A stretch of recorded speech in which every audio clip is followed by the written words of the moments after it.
Bienvenidos, queridos hermanos de Generación Desafiante, al estudio de los Salmos, el libro más citado por el Evangelio. A diferencia del libro más citado por el Mesías, Deuteronomio, el libro de los Salmos es a nuestra intimidad con Dios lo que Deuteronomio, lo que la Torá es a nuestra instrucción. Y el día de hoy vamos a estudiar juntos Salmos, capítulo 16, y le hemos titulado Día de prueba. Es un precioso salmo mesiánico, un salmo en relación o que aboca a nuestro Mesías, Jesucristo de Nazaret, Yeshua, Yehoshua, Jesus, el Cristo, Mashiach. Recuerden que este también tiene un título muy interesante. Este dice que es un Michtam de David y corresponde al libro 1. Este título Mixtán se entiende comúnmente, o al menos en la gran mayoría de los comentarios, con algo relacionado al oro. De hecho, si lo vemos en su palabra raíz, viene del Strong H3800, que es la palabra ketem, que literal significa como oro o como oro muy puro, como si fuese algo preciado. Algunos hablan de que esto era algo muy preciado para David. Otros hacen alegorías, por ejemplo, que tenía que ver con un instrumento que se desconoce y que debía ser entonado con esto. Ahora, algo interesante es que también esta palabra ketem viene de una raíz, que es la palabra katama, que tiene que ver con grabar algo que debe hacerlo indeleblemente, algo que permanece, ¿sí? Algo que está escrito como si fuese con oro, como de una forma muy preciado. De hecho, hay algunos fenómenos en el lenguaje hebreo que son muy interesantes, donde uno puede haber una reescripción o uno puede reescribir ciertas palabras y se pueden cambiar algunas. Y esta palabra también podría leerse que en vez de un mihtam, como un miktaf. Un miktaf es una carta, ¿sí? Y también tiene interés, o debería entenderse también como una carta de David, una carta que debe ser leída, ¿sí? Para los que escuchan. Y hoy vamos a aprender quiénes son los que escuchan y a quién esta carta hace una preciosa alusión. Y sería interesante que podamos combinar todos estos conceptos. ¿Por qué no? Una carta que debe ser escrita y que es valiosa como el oro. Y como el oro debe ser probado. Recuerden ustedes que el oro muy fino pasa por un proceso de purificación, que es una prueba y que literal es el fuego quien más lo purifica. Sin más, acompáñenme a leer Salmos capítulo 16 y verso 1 que dice, Guárdame, oh Dios, porque en ti he confiado. Esta palabra guárdame es muy interesante, ¿sí? Y porque proviene del Strong H8104 de la palabra llamar. Escúchese bien, no tiene que ver con llamar como de si fuese del verbo escuchar, que ustedes también han escuchado sobre ese verbo, sino que tiene que ver con llamar como de guardar, de proteger. Este verbo llamar se entiende como alguien que vigila. De hecho, la palabra del calificativo es un shomer, alguien que vigila, ¿sí? Como alguien que es un personal de seguridad, alguien que nos está avisando como un custodio, este es el camino va por acá, no te vayas por este lado, esta ruta debes evitarla. Este es el mejor camino. Y de hecho este es un título que se le ha dado al Señor. Miren ustedes cómo justamente está escrito en el Salmo 121, verso 4, que dice, He aquí, no se adormecerá, ni dormirá el que guarda a Israel, el Shomer de Israel. Y es interesante porque justamente el Señor está a un nivel tan alto que puede saber y puede guiarnos por cuáles son las rutas, cuál es el camino que debemos evitar. Está por encima diciéndonos, mira, por este lugar te conviene ir. Entonces es muy interesante porque debe ser como una plegaria que todos debemos decirlo, ¿no? En hebreo sería Shomrani, ¿no? Shomrani, guárdame, Señor. Lo dice como una oveja le dice a su pastor, ¿no? Guárdame, enciérrame en este lugar. Ahora, ¿por qué esta palabra Shomrani como guárdame, como un pastor, y lo vemos justamente en el significado del hebreo, ¿no? Como un pastor que observa? ¿Por qué? Porque la oveja tiende a escaparse. ¿O no es así? ¿No les pasó eso? De que la oveja tiende a escaparse, la oveja tiende a irse y le ruega a su pastor diciendo, conozco mi naturaleza, conozco quién soy, guárdame, pero guárdame también de qué? Guárdame de mí mismo. Guárdame de que yo no me aparte de ti. ¿Por qué? Porque en ti he confiado. Y saben que esta forma de ver estas letras tiene sentido cuando leemos sobre todo el verso 2. Vean lo que dice el verso 2. Dice, oh alma mía, dijiste al Señor, tú eres mi Señor. Y es interesante porque este verbo, este dijiste, también se lo puede leer en el futuro, ¿no? Se le podría decir, diré al Señor, tú eres mi Señor, no hay para mí bien fuera de ti. Interesante, sin lugar a dudas, un verso precioso, pero quiero compartirles lo que encontré cuando lo leo en hebreo. Esta palabra, sobre todo, del verso 2. Vean, el verso 2 aquí dice, por ejemplo, dijiste al Señor, ¿sí? O dije, o diré al Señor, aquí está el tetragramatón, Yud Hei Vah Hei, ¿sí? El nombre del Señor. Pero miren cómo no dice mi Señor. Aquí la palabra que dice Adonai. Adonai. No tiene el calificativo de mi Señor, sino de Señor. Entiéndase el Señor el que guía, ¿no? Entiéndase el atributo de Dios de ser Señor, de saber dónde debemos ir, de que su voluntad es mejor. Y dice, Adonai, ata, tú, le está diciendo, tú eres Señor. Es una declaración, le dice, tú eres Señor. Y mira lo que dice aquí. Aquí la palabra dice, Tovati. Tovati, el calificativo en primera persona, dice, mi bien, mi bienestar. Y dice acá, Val, atención, Val aleija. Aleija quiere decir sobre ti. ¿Sí? Ahora, ¿qué dice aquí? Aquí dice, Tovati Val aleija. Dice que mi bienestar, que mi bien no esté por encima de ti. ¿Qué les parece entenderlo de esta manera? Vamos a leerlo en lo que he traído para compartirles en esta posible traducción. Debería decirse así. Señor, Dios, dice, tú eres Señor. No dice tú eres mi Señor, dice tú eres Señor y mi bien no está por encima de ti. Es decir, no estás obligado a darme bien siempre, pues tú eres Señor. ¡Wow! ¿Qué les parece verlo de esa manera? ¿Qué les parece decirle al Señor, Señor, tú eres, tú eres Adonai, tú eres todopoderoso, tú eres Dios y mi bien, mi prosperidad no debe estar por encima de tu voluntad? Qué diferente el ruego de David, qué diferente el ruego de un siervo de Dios al diferencia de lo que te dice la religión. Tú eres un hijo de Dios, pues pídele a Dios que te dé y que te prospere. No, Señor, tú eres Adonai, no estás obligado a darme bien siempre. Prefiero tu voluntad por encima de mi bienestar. Hermano Lincoln, esto es tremendo. ¿A quién les recuerda? ¿Quién les recuerda a un grupo de jóvenes, a un grupo de siervos de Dios que les dijeron, bueno, si no te postras, si no adoras, pues tu bienestar va a estar en juego? Y ellos dijeron, mire, mi bienestar no puede estar por encima de mi servicio a Dios. Exactamente. Daniel y sus amigos. Eso está en Daniel capítulo 3, versos 17 y 18 que dice, cuando le declaran esto a Nabucodonosor, he aquí nuestro Dios, a quien servimos, puede librarnos del horno de fuego ardiente. Y de tu mano, oh rey, nos librará. Y si no, atención, aquí hay un condicional que es tremendo. Y si no, sepas, oh rey, que no serviremos a tus dioses, ni tampoco adoraremos la estatua que ha levantado. ¿Qué quiere decir? ¿Qué le está diciendo estos siervos del Señor? ¿Sí? Él es Adonai. Y mi bien y nuestro bienestar no está por encima de quién es Él. ¿Qué les parece esto? Ahora, no solamente estos siervos, ¿de quién también podremos decir que nos dijo esto? ¿De quién podríamos decir en este salmo mesiánico que fue capaz de decir, Señor, mi bienestar no puede estar por encima de tu voluntad? ¿Quién podría pensar en el día de hoy? ¿Quién es el siervo sufriente que le dijo al Señor, por favor, que lo que yo soy y mi integridad, mi bienestar, no esté por encima de tu voluntad? ¿Quién mejor que nuestro Mesías? Mateo, capítulo 26. El Señor en Getsemaní dice así en el verso 38. Entonces le dijo a sus discípulos, mi alma está muy afligida hasta el punto de la muerte.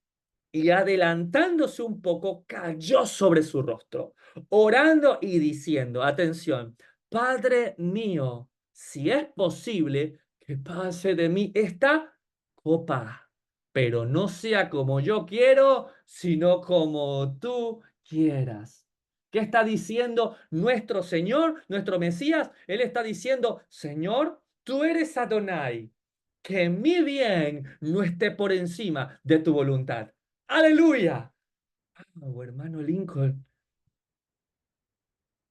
Él es el fin de la ley, la meta, el propósito. Todas las cosas hablan de nuestro Mesías. Literalmente está tomado de Salmo 16, verso 2. ¿Alguien lo había visto de alguna vez? ¿No les parece maravilloso, hermano Lincoln, cómo se cae el Evangelio de la prosperidad a pedazos? ¿Cómo el Evangelio de la prosperidad queda sin ningún tipo de argumento posible? Ah, pero eres un hijo de Dios. Sí, pero mi bienestar, mi prosperidad, no puede estar por encima de su santo nombre. Palabra de Job, él me dio, él me quitó. Bendito sea el nombre del Señor. Aleluya. ¿No dice la palabra? ¿No dijo Pablo, por ejemplo, también? Él le llamó a su estadía en la tierra, compuesta de ser apedreado hasta el punto que pensaron que estaba muerto. Lo encerraron. Estuvo preso al custodio, ¿sí?, de un soldado romano. Y tantas cosas que le hicieron a Pablo. ¿Cómo le llamó Pablo a eso? Díganlo conmigo. Una breve tribulación momentánea.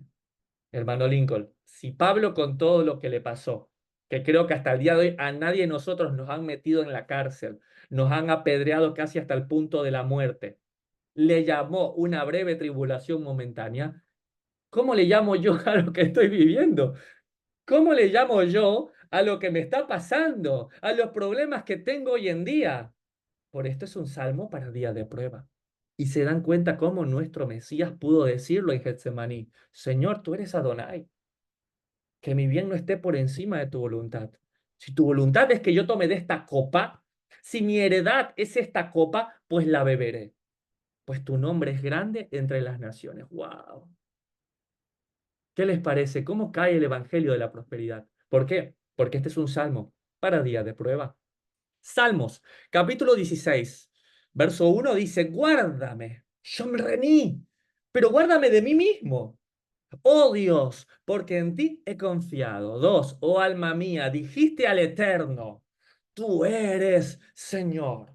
Acuérdense mucho que el atributo de Yud Hei Vahei, de Yet Jove Hayah, tendría que entenderse al Eterno.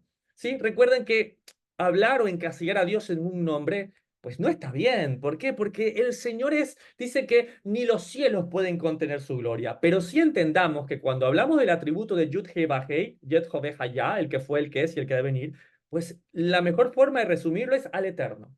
Que cuando digo Adonai, hablo del atributo de que Él es Señor, de que Él sabe lo que es mejor, de que su consejo es útil, que su consejo es realmente valioso, ¿ok?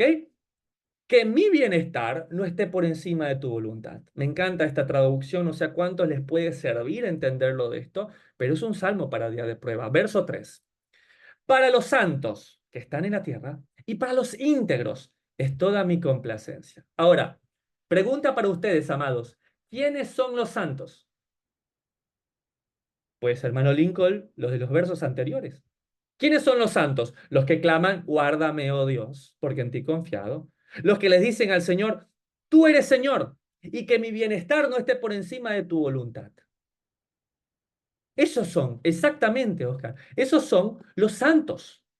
Aquellos que claman, y de hecho gracias al Señor, gracias al Eterno, porque no solamente tenemos a David, sino que también tenemos el Evangelio. Apocalipsis, capítulo 14 y verso 12, dice, aquí está la paciencia de los santos. Los que guardan, dice aquí, los mandamientos de Dios y la fe del Mesías. ¿Qué les parece? Allí está. Allí está quiénes son los santos del Señor. Pero aquí dice entonces que los santos claman por ser guardados. Los santos claman porque confían en Él, pero hacen Shomrení, guárdame de mí. Qué interesante, ¿no? Guárdame de mí mismo. ¿Cuántos han orado alguna vez así? Señor, guárdame de lo que soy, guárdame de los pensamientos que tengo, guárdame de equivocarme, Señor, guárdame de escaparme de este lugar donde tú me tienes, de este lugar seguro. Esa es la forma como oran los íntegros, los santos, ¿sí? Qué interesante verlo de esa manera. Ahora, mucha atención porque le dedica estas palabras a los santos, dice para quienes van, pero vamos a leer juntos a quienes se los dedica, ya lo sabemos, pero vamos a escuchar cuál es el mensaje. Atención, miren lo que dice. Verso siguiente, verso 4. Atención los santos que escuchan, atención los que guardan los mandamientos de Dios y no han negado el nombre del Mesías. Se multiplicarán los dolores de aquellos que sirven diligentemente a otro Dios. No ofreceré yo sus libaciones de sangre, ni en mis labios tomaré sus nombres. ¿Qué quiere decir esto? Que si el día de hoy hay algún santo, alguna santa escogida aquí, que está guardando los mandamientos de Dios, que no han negado el nombre del Señor, sepa que se van a multiplicar los dioses y los ídolos de los demás. ¿Y por qué usted hace ese comentario, hermano Lincoln? Porque vamos al hebreo y miren lo diferente que se lee este verso 4, ¿sí? Mire, aquí dice, yirvó, ¿sí? Esta palabra yirvó es un yictol, es un futuro de la palabra rabá que en algún momento hemos visto, que tiene que ver con multiplicarse, tiene que ver con algo que es mucho, que es abundante. Y mire lo que dice. Dice, yirvó, atención, atzvotam. La segunda palabra que está aquí, que es atzvotam, si bien se ha traducido aquí como aflicciones, son ídolos. Estas palabras son ídolos. Entonces aquí debería leerse, se multiplicarán los ídolos, ¿sí? Y aquí dice Ajer, atención, Ajer Maharú. Este Ajer Maharú tiene que ver obviamente con otro, pero tiene que ver con otros de los que corren. Entonces, aquí lo que realmente debería traducirse es, se multiplicarán los ídolos, ¿sí? De los otros. ¿Quiénes son los otros? De los que andan corriendo, de los que tienen que ver, esta palabra maharú que está acá, tiene que ver aquellos que viven deprisa, ¿sí? Aquellos que pues no se detienen a meditar, aquellos como los dice la palabra, ¿no? Aquellos que están sirviendo a este mundo, a la corriente de este mundo. ¿Por qué? Porque la corriente te lleva. ¿Se entiende? La corriente te arrastra. Entonces es muy interesante entenderlo así. ¿Sí? Yirbo atzbotan ajer maharu. Dice, se multiplicarán los ídolos de los otros, de estos que andan corriendo, de los que viven. ¿Por qué hay más ídolos en los que corren? Porque la gente que corre, la gente que está con premura, no puede esperar a la voluntad de Dios. Entonces buscan un ídolo que les dé lo que ellos quieren. Quieren efectividad, quieren rapidez. Es como lo que pasa hoy en día en el mundo. Quieren un fast food, quieren comer rápido, quieren complacerse rápido. Y me encanta porque esta palabra maharú, los que corren, que tiene que ver con la idolatría, también tiene que ver con la palabra fornicación. ¿Y por qué tiene que ver con esto? Porque la fornicación, el adulterio y la idolatría es lo mismo. Sí, este santo no me complace, me voy con otro. Este no me da lo que quiero, busco a otro. Y lo mismo pasa con el adulterio, con la fornicación. Pues no obtengo lo que quiero y sigo buscando en las otras personas. Por eso es tan grave el acto de la fornicación y aún así también el acto de la idolatría, porque no esperamos el tiempo de Dios.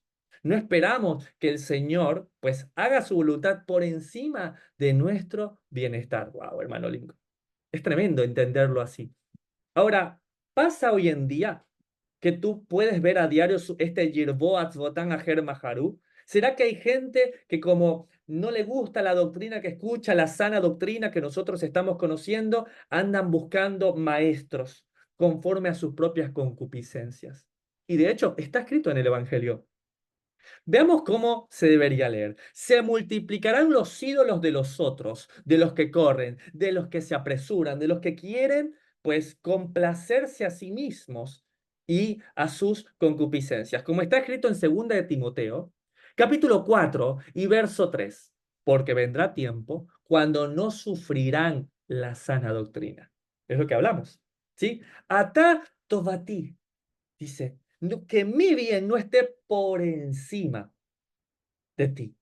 Pero acá dice que no, no se va a sufrir la sana doctrina, sino que teniendo comezón de oír, se amontonarán maestros conforme a sus propias concupiscencias y apartarán de la verdad el oído y se volverán a las fábulas. Y ahí estábamos nosotros, literalmente con fábulas. Nos contaban en el culto regular una historia, el pastor nos contaba una especie de película, nos decía historias que les habían pasado a él y apartaban su oído para no escuchar la sana doctrina. Y como dice el libro de Proverbios, hijo mío, no te apartes de mi ley, no te apartes de lo que te doy, que es sana doctrina. Mi ley es sana doctrina. ¡Wow! Maravilloso. ¿Sí? Entonces, las concupiscencias, ¿qué son? Pues son la inclinación al mal de cada persona. ¿Sí? Hay personas que tienen concupiscencia, una inclinación al mal con la bebida, por ejemplo.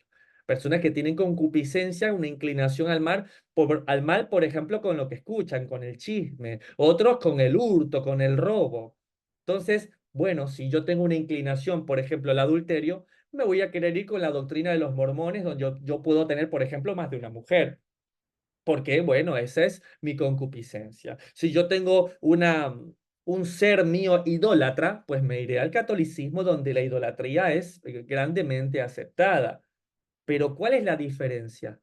Tobatía Leijem, que mi bienestar no esté por encima de tu voluntad. Claro, me siento confrontado, hermano Lincoln, en las festividades del Señor. Me siento confrontado cada vez que lo escucho. Hay mucha gente que te puede decir, ¿sabes qué? Cuando te escucho hablar de la palabra de Dios, al principio me molestaba, me enojaba, me irritaba escucharte hablar. ¿Por qué? Porque cuando estamos escuchando nuestras propias concupiscencias, pues nos va a molestar que alguien venga y nos hable de la sana doctrina. Sigue diciendo en 2 Timoteo capítulo 4 y verso 5, pero tú sé sobrio en todo, soporta las aflicciones, a sobra de evangelista, cumple tu ministerio, porque yo ya estoy para ser sacrificado y el tiempo de mi partida está cercano.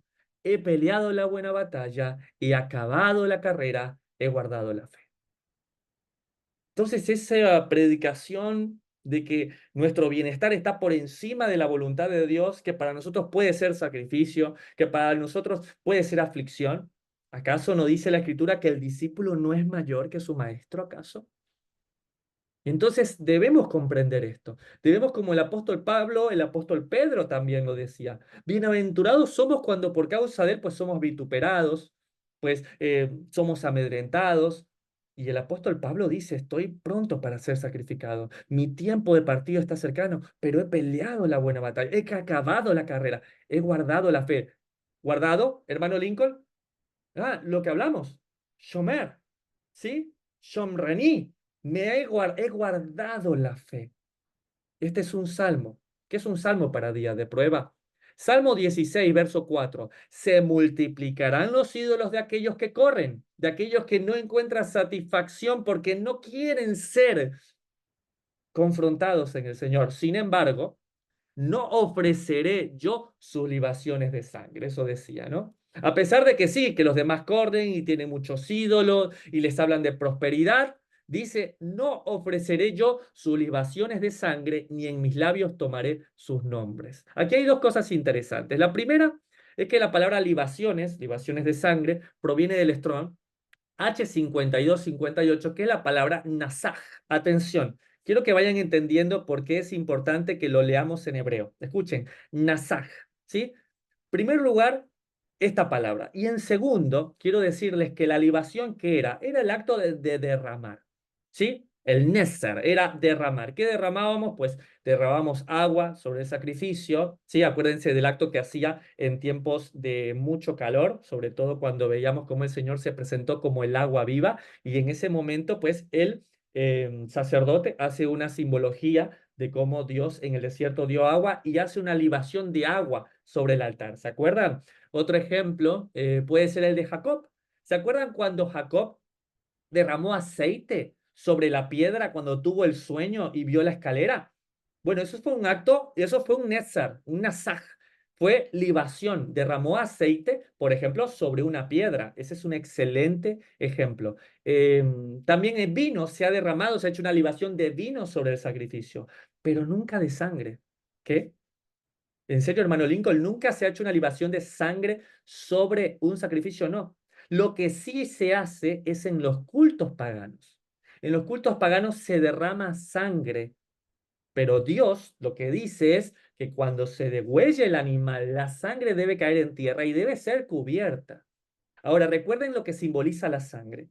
La sangre, sabemos que carne y sangre no heredará el reino de los cielos. El derramamiento de sangre tiene que ver con el pecado.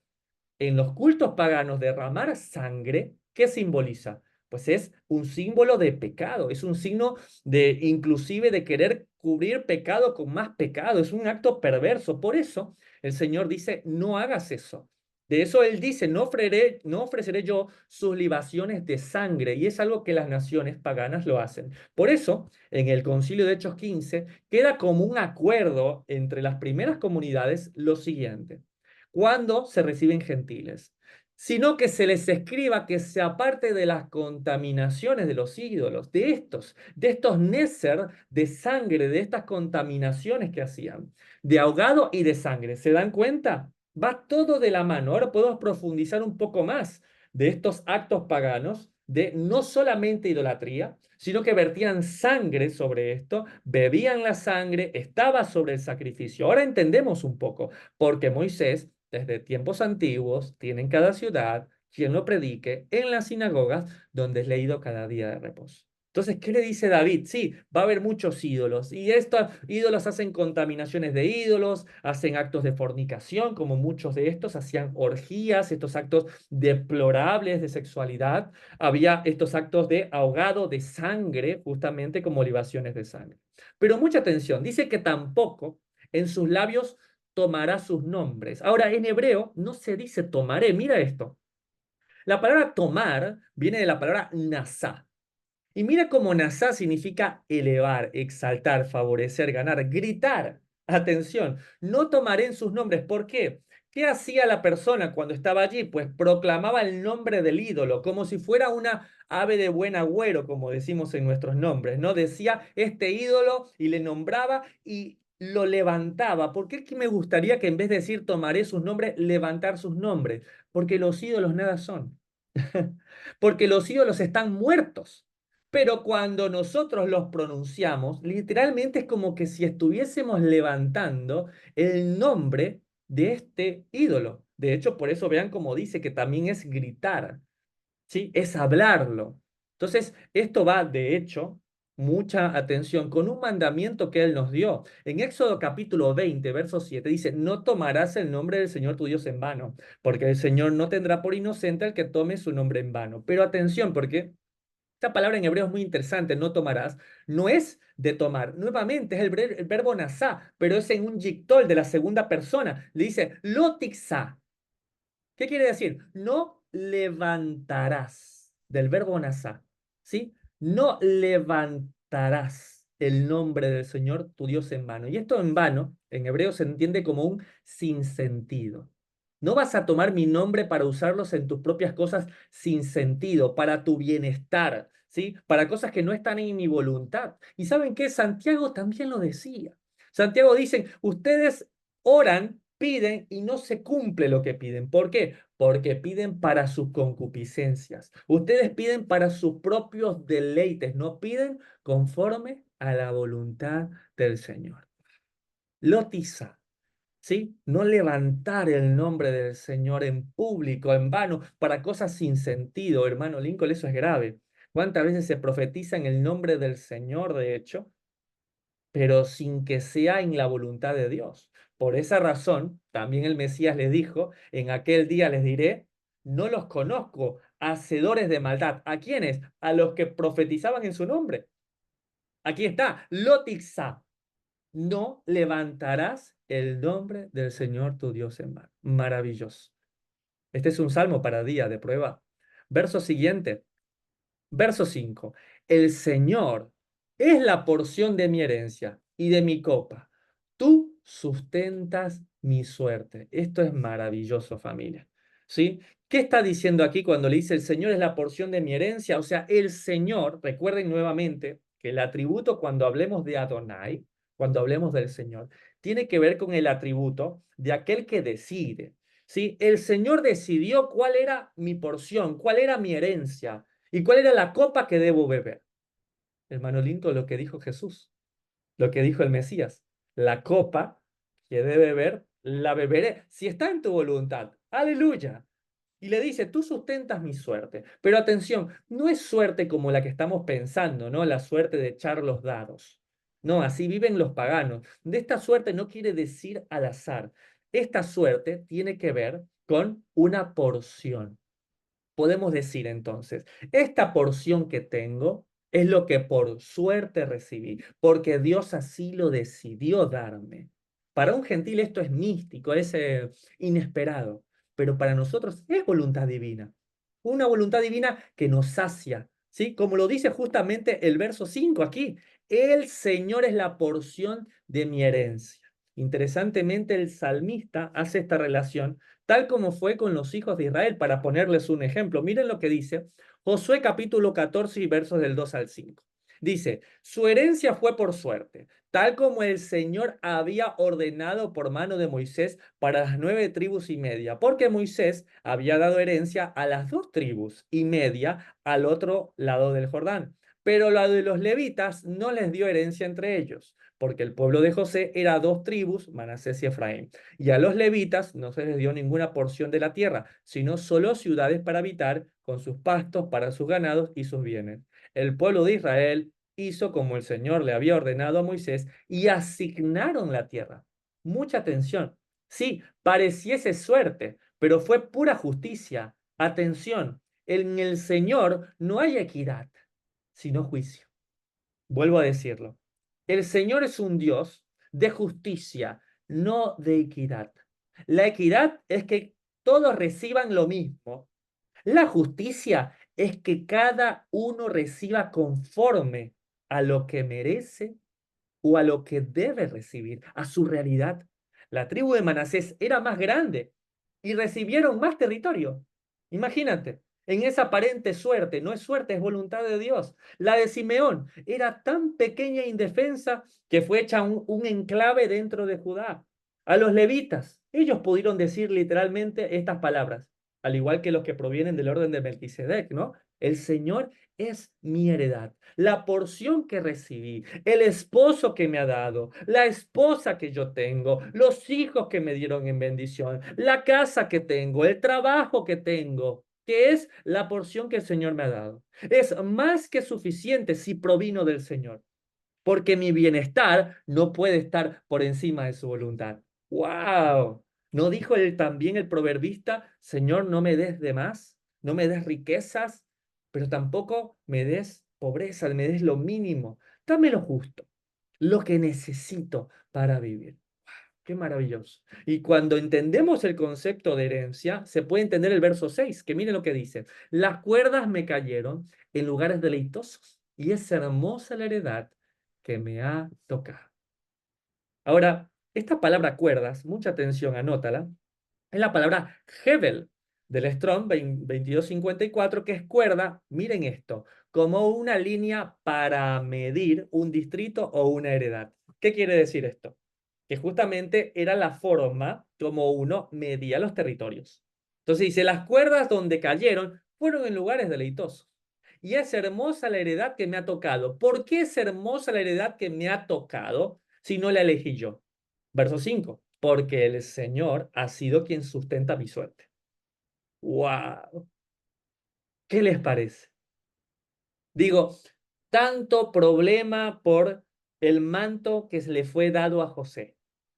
Tanta envidia, tanto odio, tantas ganas de tenerlo, y cuando lo tuvieron sus hermanos, a ninguno le quedaba. Todos querían el manto de José, pero no fue hecho para ellos. Ninguno lo pudo usar. ¿Eso qué quiere decir? Quiere decir que lo que Dios te ha dado y en la mesa que estás sentado, con la comida que vas a compartir, con las personas que están a tu lado, ha sido lo que el Señor te ha dado como heredad. Entonces, ¿cuál es nuestra responsabilidad? Decir, las cuerdas cayeron en lugares deleitosos. Y mi esposa, mis hijos, mi trabajo, mi casa, mi familia, es hermosa la heredad que me ha tocado. Bendeciré al Señor. Claro que sí. ¿Qué les parece empezar a entender esto? ¿Qué les parece empezar a entender que nuestro bienestar no puede estar por encima de la voluntad del Señor? Aleluya. Verso siguiente, Salmo 16, un salmo para día de prueba. Dice así, el verso siguiente, 7, bendeciré al Señor. Imagínense, bendeciré al Señor que me aconseja, aún en las noches, me enseña mi conciencia. Al Señor he puesto siempre delante de mí, porque está a mi diestra, no seré conmovido. ¿Y cuál puede ser el mejor lugar para ser aconsejado? La Torá, la palabra, los mandamientos. Como dice un buen amigo muy querido, pues la Torá alumbra los ojos a los simples, te da nuevos ojos, te da nuevo entendimiento, te hace entender las cosas desde otro punto y empezamos a dar gracias por aquello que antes por ahí podríamos tener una actitud siempre de queja. Ahora también podemos tener consejo de donde dice la Escritura, en la multitud de consejeros está la sabiduría. Solo que a veces no buscamos el consejo donde debe ser buscado. ¿Por qué? A veces tenemos mucho ego. A veces, por ejemplo, tenemos mucho temor de que alguien que nos conozca sepa quiénes somos. Claro, a veces, y he escuchado testimonios de gente que ha dicho, no, yo prefiero decirle mis cosas o contarle esto a un psicólogo, a otra persona, fuera de la familia, fuera de la comunidad, porque no me conoce. Sí, eso es algo que cada uno de nosotros tiene que empezar a ser confrontado, ¿sí? Debemos empezar a ser, como dice la Escritura, ¿no? Ser claros, ¿sí? Ser contundentes. Entre más conocemos la Torá, entre más somos acercados al Mesías, pues como lo dijo David, en cuanto encubrí mi pecado, pues fue más la afectación de mis huesos. Entonces sí, en la multitud de consejeros habita la sabiduría. Tengo que empezar a rodearme de personas sabias. Sí, va a ser durísimo confesar un pecado ante los justos, ante los santos. Sí, pero es parte del proceso. ¿Sí? Confesarle a mi esposa, confesarle a un hombre ungido en el caso de un varón, o a una mujer ungida en el caso de la mujer, y que yo pueda sentir vergüenza, pues es parte del proceso justamente de limpieza. Y dice aquí, aún en las noches, me enseña mi conciencia. Y aquí, para mí, como endocrinólogo infantil, como especialista en hormonas, me parece fabuloso. ¿Por qué? Porque justamente en las noches pasan unos procesos que solamente pueden ser determinados por una hormona. No sé si ustedes conocían, pero existe una hormona que justamente en la noche, pues cada vez que huimos del Señor, cada vez que nosotros pues nos dejamos, como dice los primeros versos, justamente el verso 2, cuando andamos corriendo, cuando vimos apresurados en la corriente de este mundo, justamente se activa, que es la hormona del cortisol. Y vean ustedes cómo este comentario va tan afín, porque la palabra conciencia proviene del estrón H3629, que es la palabra kilia, que quiere decir un riñón como órgano esencial. También se puede entender como conciencia, como pensamiento, mente.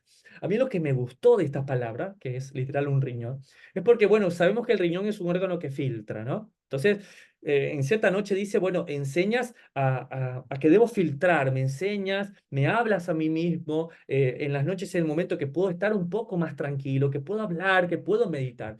Pero es interesante porque la glándula suprarrenal, que justamente produce esta hormona del cortisol, ¿sí? Es una hormona que justamente en las noches está asociado, por ejemplo, con los mecanismos de escape, con los mecanismos de estrés. Una persona que tiene activado esto por las noches, justamente, y que se encuentra angustiado, por ejemplo, le puede provocar hipertensión, obesidad, depresión. Y a veces estamos así por las noches.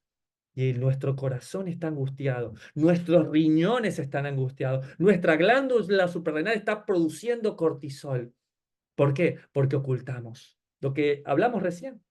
Porque estamos ocultando, porque le ocultamos el pecado a nuestra esposa, porque ocultamos el pecado a nuestro esposo, porque ocultamos nuestra verdad al Señor que todo lo sabe, pero no queremos exponer nuestro pecado. Y hubo alguien que tuvo el valor de tomar todos nuestros pecados, exponerlos públicamente en la cruz del Calvario y darnos salvación. Pero nosotros tenemos que dar un paso. Nosotros tenemos que bendecir al Señor que nos aconseja. Y aún en las noches me enseña a mi conciencia. ¿Pero cuándo? Como lo hablamos, cuando he confesado el pecado, cuando bendigo al Señor y le digo gracias por aconsejarme, gracias por mostrarme lo que está bien y lo que está mal, tengo que corregirlo. Lo que está mal, tengo que confesarlo. Lo que está mal, pues tengo que exponerlo delante del Señor. Si no, ¿qué va a pasar? Me va a corroer, me voy a enfermar. Y es increíble, porque hay mucha gente que vive con esto en el corazón, de no querer el consejo del Señor y que en las noches, en vez de que le enseñe a su conciencia, viven con hipertensión, viven con estrés, viven con depresión, viven con enfermedades. Esto es impresionante. Esto es un salmo para día de prueba. Y miren lo que dice aquí, verso 8. Al Señor he puesto delante de mí, siempre, porque está a mi diestra. No seré conmovido. ¿Sabe que esto me recuerda en algún momento, y aunque pueda sonarles romántico, es una verdad inconmensurable? Nos dijeron un día, ¿cómo fuese tu vida si tú fueses consciente de que el Mesías, que su espíritu está junto a ti? ¿Qué pasaría si Jesús caminase a tu lado? ¿Te comportarías igual? ¿Irías a los mismos lugares? ¿Hablarías de la misma forma que hablas? Y claro, muchos dijimos, no, no, claro que no. Yo escuché, me acuerdo, un comentario de un joven que dijo, si Jesús estuviera físicamente a mi lado, pues estaría con él siempre. ¿Sí? No, no, no, no quisiera hacer nada más que escucharlo hablar, que estar junto a él. Y ¿saben qué? El comentario no está mal. ¿Sí? La pregunta es, ¿no es acaso esto real? ¿No es acaso que el Mesías y que su Ruaj, que su presencia está con nosotros? Entonces, que yo no sea consciente de ello, no significa que no sea real. Es por eso que Pablo dice, no contristéis al Espíritu Santo. Y saben que ustedes saben que yo trato siempre de llevar esto a nuestra realidad. Y me pega esto mucho como esposo. Hubo una frase que una vez me puso a meditar mucho, y es que Dios es mi Padre, ¿no? Todos hemos dicho, Dios es mi Padre. Pero mientras yo veía a mi esposa, yo veía que ella decía, sí, Dios es mi papá también. Y yo pensaba, si Dios es el padre de mi esposa, Dios también es mi suegro. Y si Dios es mi suegro, ¿qué dirá cuando yo estoy hablando mal a mi esposa? ¿Qué dirá mi suegro cuando en vez de comportarme como un hijo, me estoy comportando como un esposo que denigra a mi esposa? ¿Qué dirá mi suegro si se enterase que como esposa no le doy el lugar que el esposo debo tener a su hijo? Y hay muchos que debiéramos dejar de estar mirando a Dios como un padre exclusivamente y deberíamos empezar a verlo también como el padre de mi esposa. Mucha atención. Mujer, debes empezar a ver a tu esposo como un hijo que tiene un padre que está en los cielos y que está mirando. ¿Cómo estamos tratando a nuestro cónyuge? Debemos tratarle como si el Señor, su Padre, estuviese delante de ti y delante de mí. ¿Cómo estamos tratando? ¿Estamos poniendo al Señor siempre delante nuestro? Porque si entendemos eso, si entendemos que Él está a mi diestra, que Él está junto a mí, pues no vamos a ser conmovidos. Pero para eso, ¿qué debemos hacer? Bendecir al Señor. ¿Para qué debemos hacer? Escuchar su consejo. ¿Qué debemos hacer? Dejar de estar corriendo como los ídolos de las naciones. Este es un salmo para el día de prueba. Verso 9. Se alegró por tanto mi corazón. Hermano Lincoln ya habló de los riñones, habló de la glándula suprarrenal, ahora está hablando del corazón. Se alegró mi corazón y se gozó mi alma. Mi carne también reposará confiadamente. Hermano Lincoln, lo único que no cuadra es alma, porque de ahí ya hemos visto corazón, riñones, ahora carne. Pero ¿sabías tú que la palabra mi alma no es la palabra, por ejemplo, la neshama, no tiene nada que ver con la palabra alma que todos conocemos en hebreo? Sino que mira la palabra que justamente alma ahí es del Strong H3516, que es la palabra kavet, y es hígado. Hermano Lincoln, este es como un salmo para una día de prueba, pero en la carne. ¿Sí? Está nombrando órganos de nuestro cuerpo. Está hablando de una persona que está sufriendo en carne propia lo que está padeciendo. Saben que el hígado es un órgano que sirve para filtrar. ¿Sí? sirve para limpiar de impurezas, al igual que el riñón también limpia de estas impurezas. Entonces veamos cómo este es un salmo que tiene que ver con lo que dice aquí, mi carne, ¿sí? Lo que yo soy, mi basar, mi carne, mi cuerpo. Este es un salmo que lo va a padecer en carne propia lo que entendimos, los íntegros, atención, los santos. A ellos hay que decirle lo que recién entendimos. Tobatí aleja. Nuestro bienestar, santos, no pueden estar por encima de la voluntad del Señor. Si el Señor ha llamado a que nosotros padezcamos persecución, aleluya, que así sea. Si aquel jovencito, aquella jovencita está llamada a padecer persecución en su propio colegio, con sus amigas, con sus conocidos, pues que así sea. Si aquel hombre, si aquella mujer está llamada a padecer por causa del Señor, aunque su bienestar no esté por encima de su voluntad, pues que así sea. Y ahí se debe alegrar nuestro corazón, nuestro hígado, nuestra carne, nuestros riñones, nuestras glándulas suprarrenales, todo nuestro ser. Porque ¿sabes qué? Somos carne, porque somos cuerpo, porque padecemos, porque nos angustiamos. Por eso tenemos que decir, Shomreni, guárdame, Señor. Guárdame que cuando llegue la prueba, para caerle bien a mis amigos del colegio, pues me termina apartando un poco de ti.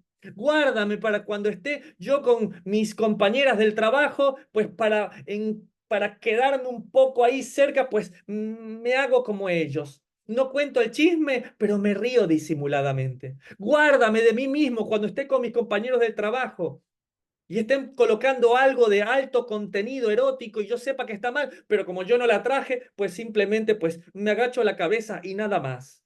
Guárdame, Señor. Guarda mi carne, mi corazón, guarda mis riñones, mi glándula suprarrenal, mis emociones. Guárdame todo, porque solo así mi carne también reposará confiadamente. Si no sabes qué va a pasar, estarás con hipertensión, depresión, obesidad, con las hormonas en tu cuerpo, como endocrinólogo te lo digo, teniendo algo en tu alma, en tu corazón, como dijo David, sentía que mis huesos se corroían hasta que confesé, hasta que me acerqué a ti. Salmo para un día de prueba. Estamos terminando. Verso 10. Porque no dejarás mi alma, mi nefesh, en el Seol, ni permitirás que tu santo vea corrupción, me mostrarás la senda de la vida. En tu presencia hay plenitud de gozo, delicias a tu diestra para siempre. Imagínate esto, ¿sí? Claro, aquellos santos, aquellos jóvenes, aquellas mujeres, aquellos hombres de Dios que terminan diciendo, no, no voy a ofrecer libaciones de sangre. No, no voy a tener a sus ídolos en mi boca. No, pues se les va a mostrar la senda de la vida. Van a encontrar plenitud de gozo. Van a encontrar delicias a su diestra para siempre.